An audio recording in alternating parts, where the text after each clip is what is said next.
Okay, this is the last installment of the 7th chapter of the series here, so maybe a little like, yay, is in order, whatever. You don't have to celebrate it or not celebrate. You can do whatever you want. I don't care. It's your time. Anyways, I usually do that at the end of classes, since I don't get to commemorate that in a normal fashion because I'm doing a video, so that's kind of my surrogate for that, that moment that I usually experience at the end of a semester. Anyways, onward to the subject at hand. All right, so what we're dealing with here, again, is depreciation, and before you can begin to calculate depreciation, there's 3 pieces of necessary information, so we'll just go through them 1, 2, 3. First is going to be the cost of the fixed asset, estimated useful life, estimated salvage or residual value. So we'll focus on this one first, obviously, because it's first in order. So again, the cost of the fixed asset. What do we mean by that?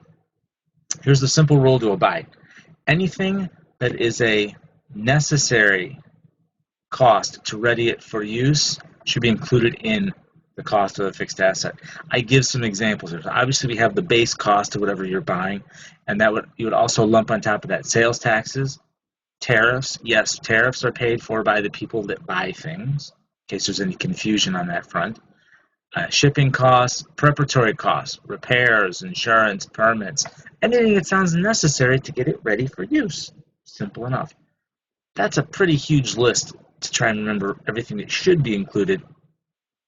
Simpler approach. What do we exclude? So that's why the 4 elements after this are all you really have to dedicate to memory. And again, unnecessary costs that are just incidental to the whole process. Vandalism.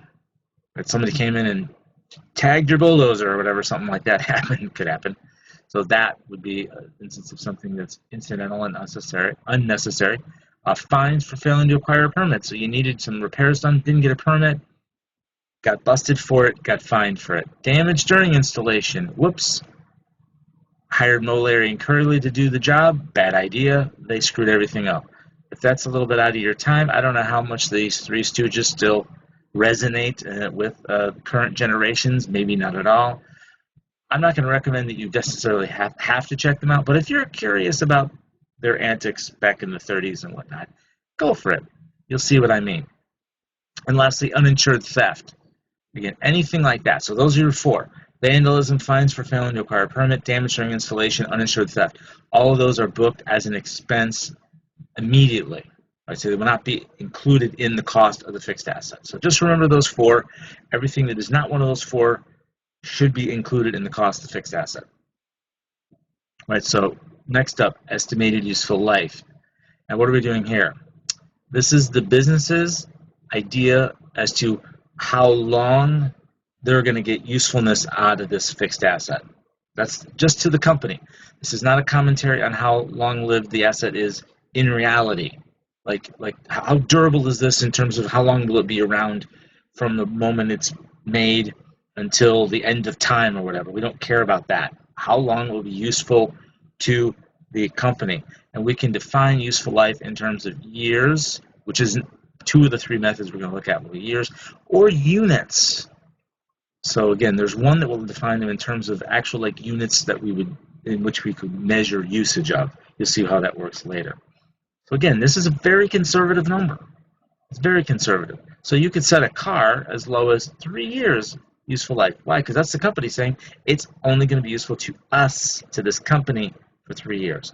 I don't care how long a car can last in reality. Cars can last 20. I mean, people drive cars literally forever nowadays because there's really no, like I remember my grandfather, I mean, he would buy a new car like sometimes I think it was a point in his life when he was maybe buying a new one every year or every couple of years, just because he could. He's retired and he just wanted to do things like that. But I mean, it's not necessary from a utility standpoint to buy a car that frequently. It's just not the way it works. And cars last a long, long time, and with normal maintenance and usage. And of course, we had all these long-term, drivetrain, warranties and things like that. So really, the typical person is probably going to look at a car as a good 10-year.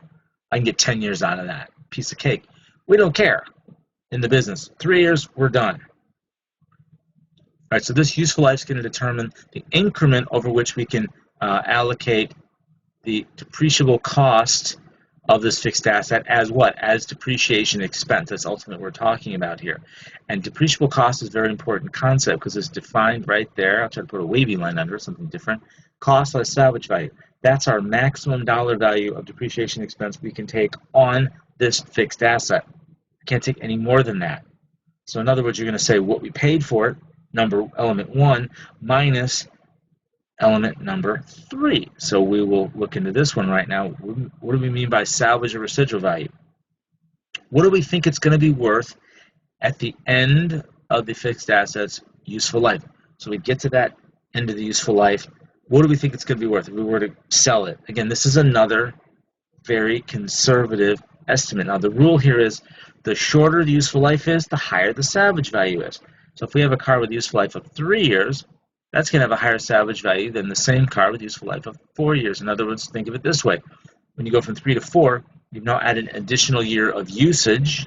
Usage equals wear and tear, so it's reasonable to believe that it will be worth less if we add an additional year. If we made it a 5-year asset, it would be even smaller. So that's what you'll observe, and I'll talk a little bit more about that when we get to the solid example that we'll talk about momentarily. Now, salvage value of 0. Is that possible? Yes. It's rare, though. I'll clean that up a little bit there so it's not so obscured. So yeah, that's definitely rare. But let's say you get a problem or an exercise and they don't mention salvage value. You just assume it to be 0 and just complete the calculations. That's the way you handle it.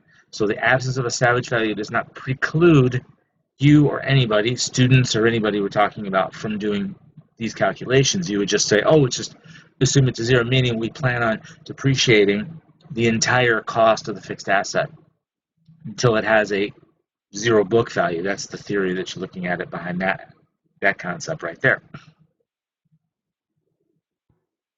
Now, armed with that knowledge, let's investigate an example of one asset, and we're going to look at 3 different methods of depreciating this fixed asset.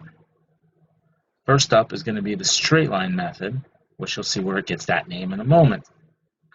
Now, here's the basic information for this example. So, purchase date, acquisition date, important. January 8th, 2019, Hawken purchased a light-duty truck for $100,000. So that's our base cost. In other words, that's our number 1 here that we're talking about. Depreciable life is between 4 to 6 years. 4 years is what they're going to go with. So that's our, whoops, went the wrong direction on that one, to the white void.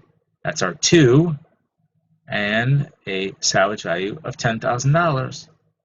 There's number 3. So there's our 3 elements that we need. Again, I didn't need to give you the third one. If I had made that, if I'd said nothing about it, you would just assume it's 0 and then just go on with the calculations.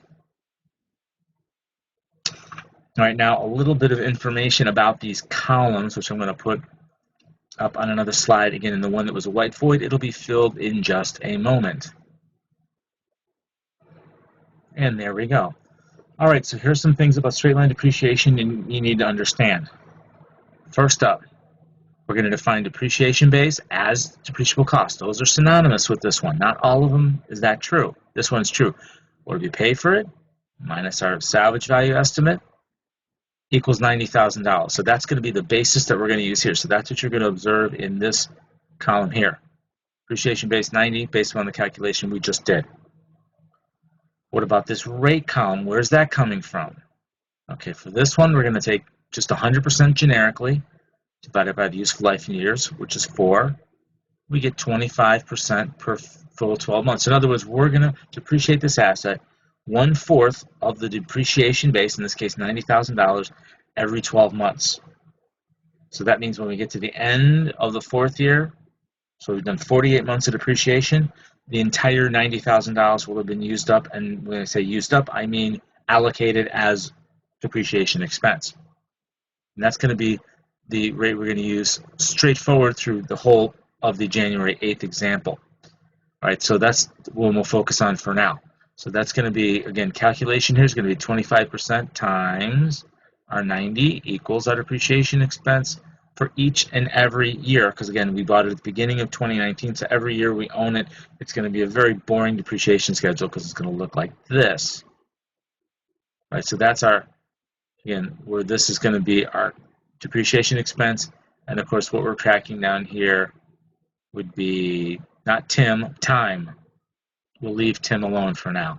All right, so this is a very stagnant example in some ways. I mean, the rate constant every single year. Depreciation rate is constant. Depreciation expense we take every year is constant. The only two columns that are changing in this example are these two right here, accumulated depreciation and book value. And they're linked to one another. They're a function of one another. In other words, okay, our depreciation expense is going to equal an accumulated depreciation are going to be the same in the first year. That's the first time you depreciate it. Makes sense. That's why you got 22.5 there as well. What's book value defined as? Cost less accumulated depreciation. So we paid $100,000.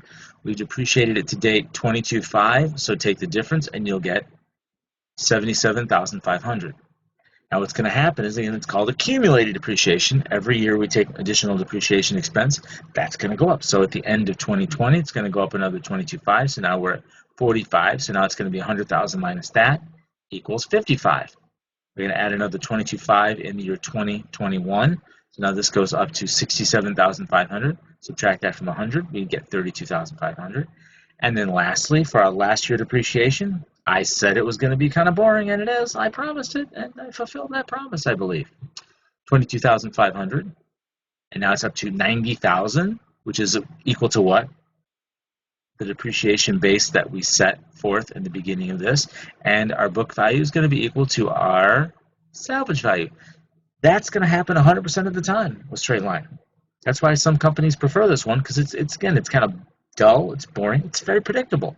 You know exactly where things are going to end up, regardless of when you start depreciating it. All fixed assets depreciated by straight line depreciation, the ending book value, assuming you own and operate it for the full useful life, is going to equal salvage value, whatever that is. Oh, and just a little sidebar about, again, this was a 4 to 6 year asset. So just, what if I had said instead that we were going to depreciate it over 5 years? What would happen to salvage value? Salvage value would have been written down. So maybe we'd say maybe it's only over $6,000 at the end of the 5th year. We got to a 6th year, we might say it's only going to be worth maybe $2,000. So that's what would happen to our salvage value as we increase our useful life. It's going to get, tamped down because, again, we're adding additional years, which equals usage. Now we're going to change something for the second example here, and we're going to move this to 4/19/19, so April 19th, 2019. So we're going to have to do a little modification, a little prorating in that first year, 2019, because, again, I stipulated that our 25% rate was true for a full 12 months. We don't have 12 months on our hand here. So let's just get the basics out of the way. We can all agree 100%. This asset was not owned or operated by the company in the first 3 months of the year, January, February, March. They didn't own it. What about April, though? Well, when did we purchase it in April? We purchased it on the 19th of April. In other words, the second half of the month. So what we're going to do here is we're going to apply something called half-month convention to determine whether or not we include or exclude a month at the point of acquisition. So if it's in the first half of the month, we'll include it in that first year of operations. If it's in the second half, and the line of demarcation is usually the 15th, except for February, typically use the 14th. That's the shortest month of them all. So 15th for most months, 14th for February. Beyond that point, about the second half, we'll just say we didn't own and operate it at all. In other words, we don't think it's really in our best interest, nor is it necessary to do depreciation exactly for every day. Who cares? So it's kind of a rounding technique to take that out of the works. Okay, so because of that, again, depreciation base is going to be the same, and the concept of accumulated depreciation and book value remain the same. But you notice that the rate column looks a little different, so let's address that here. All right, so when we have this example, we're going to have to take that 25% and, again, prorate it for 8/12, because, again, we didn't own it the first 4 months, but we did own and operate it the last 8. So that's going to give us 16 2/3%. Again, in percentiles, it looks a lot better. As soon as you convert this to decimals, it's not that elegant. You get 16.6 bar, if you remember that math notation, meaning it's a repeating decimal. It goes on forever. Now, here's the thing. If you put that calculation of rate and leave it, just let it go out as far as it wants to, infinity, basically. So really, it becomes virtually what? We're really saying we're taking one, 1/6 of our depreciation base, and 1/6 of this happens to exactly equal $15,000. It will round nice and easy to just 15,000. We don't get any weird repeating decimals here. It's exactly 15,000. So of course that's our accumulated at the end of 2019. Again, that's only 8 months we're talking about. So it's going to be 100,000 minus 15,000 equals 85 at the end of that first 8 months of usage. Now you'll notice the next 3 years, 2020 through 2022, are just like they were in the previous example, 22.5 every time. So 25% times 90, we go back to that. So the pattern will change a little bit though, not drastically though. So now it'll be worth, book value wise, 22.5 less because we have 37.5 accumulated. So this book value goes down to 62.5. We add another 22.5 at the end of 2021, so that's going to now jump up to 60. 100 minus that equals 40. End of 2022, now we have accumulated depreciation of 82,500. Subtract that from our 100, we have 17,500. And again, it looks weird. Well, we ended up with what? Exactly 10,000 here at the end of 2022, but that was because we had used up what? 48 months. Here we've only used up 44 months, so we get to continue depreciating it into 2023. We got to do a little bit more math here. So that means we're going to take 4/12 of 25%, and you get 8 1/3, again, as a decimal, not so great. 8.3 bar, again, repeating decimal.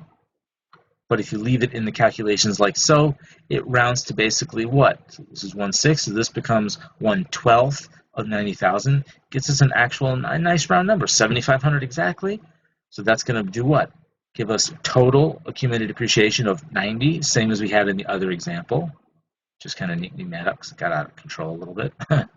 So we get 90, same as we had before, and we end up with what?